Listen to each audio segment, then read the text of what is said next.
Hi, my name is Andrea Nicole Livingstone, and under the pen name Nick Stone, I am the #1 New York Times bestselling author of Dear Martin, Dear Justice, and Clean Getaway. I've written 4 other books.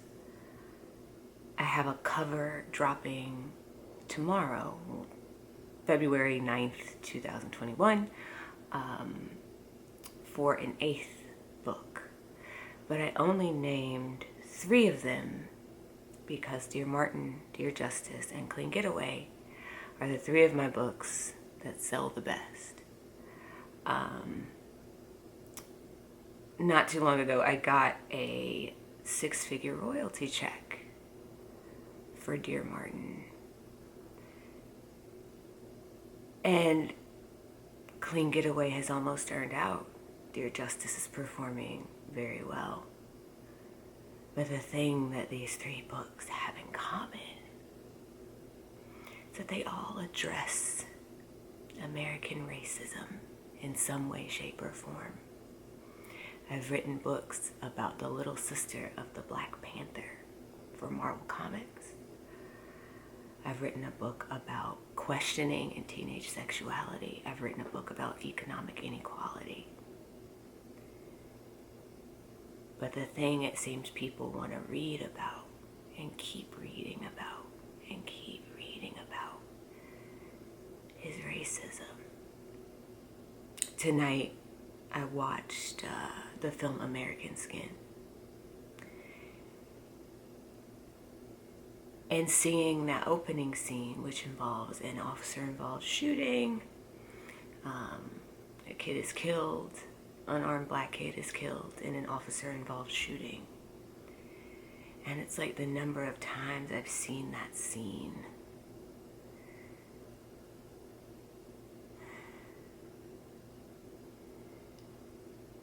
I'm so tired.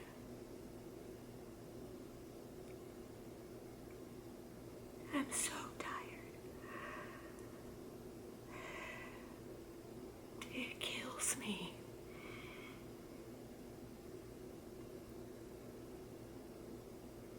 That I have to monetize my pain and my trauma.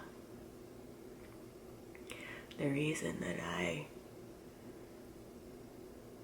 make the amount of money that I make is because I'm willing to monetize my own trauma. Being a black woman,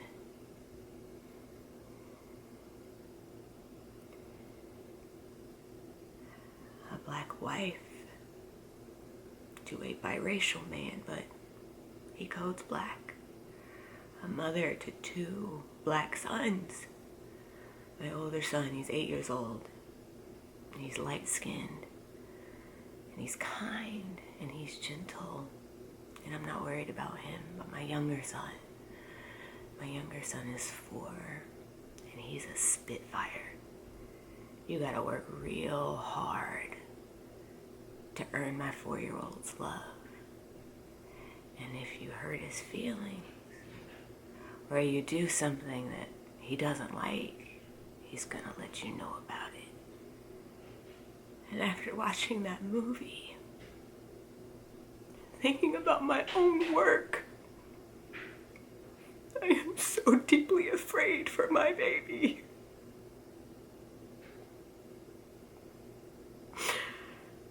Last week at school, Milo had a hard day.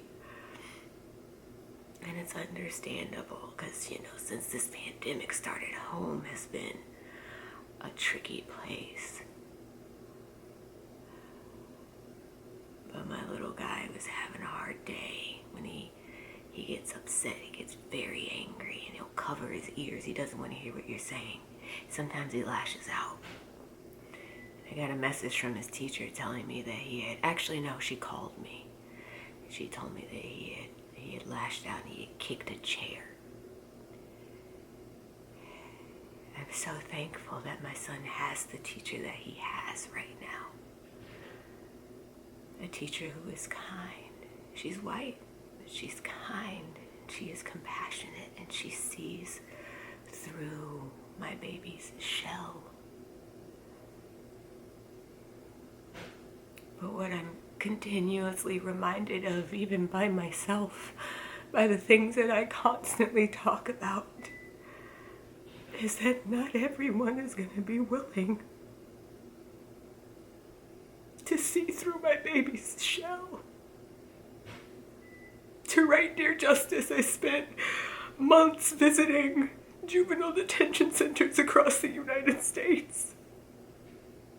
And the kids that I met in these centers, they were so bright and so brilliant, and they shouldn't have been there. The decisions that they made, the things that they did that landed them in that place, those places. Man, I think about the deck stacked against them. You know, what else could they have done? That's where Dear Justice came from. Where Dear Martin's this book about a kid who's doing everything right and still dealing with racism. Dear Justice is about the kid who's not doing everything right. He starts out being just fine. But I see it over and over again. These kids, they're so kind deep down. You know how hard it is to make a kid hateful? Most kids are not naturally hateful. What do you have to do to a child to push them to the brink, to make them feel like they have nothing to lose? Honestly, I don't know what the point is of this video. I'm just in my feelings. And I want everyone to know that as a mother, I am tired. As a wife, I am tired. As an author, I am tired. As a mentor, I am so tired. And I need anyone who watches this video to think twice. When you see a black kid or a brown kid, a Latinx kid, and you assume that they're up to no good, catch yourself.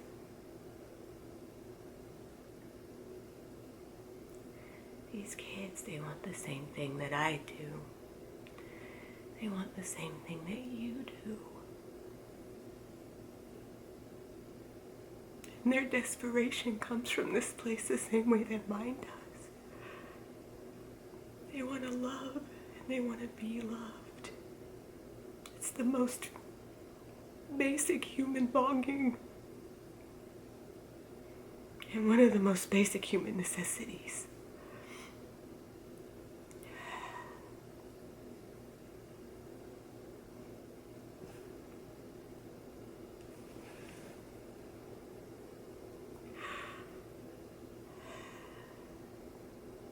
I'm excited to reveal this book cover because I didn't get to see myself on book covers growing up. And this book, this cover that I'm revealing tomorrow, it's about a softball team of little black girls. And it's inspired by The Sandlot. It's one of my favorite movies. And I was a little black softball player, and there weren't really any others like me. So I wrote this book, and then I saw the cover. I saw myself on the cover, and I burst into tears.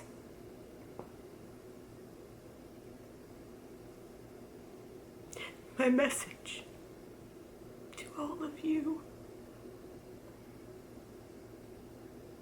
who are looked down upon because of the color of your skin.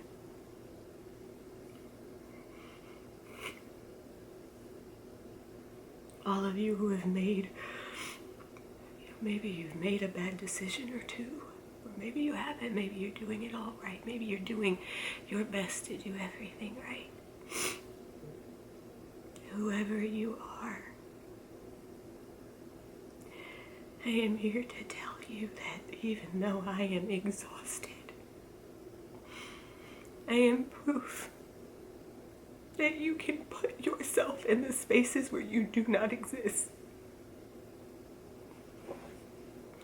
I watched that movie and I was reminded of the pain of my work.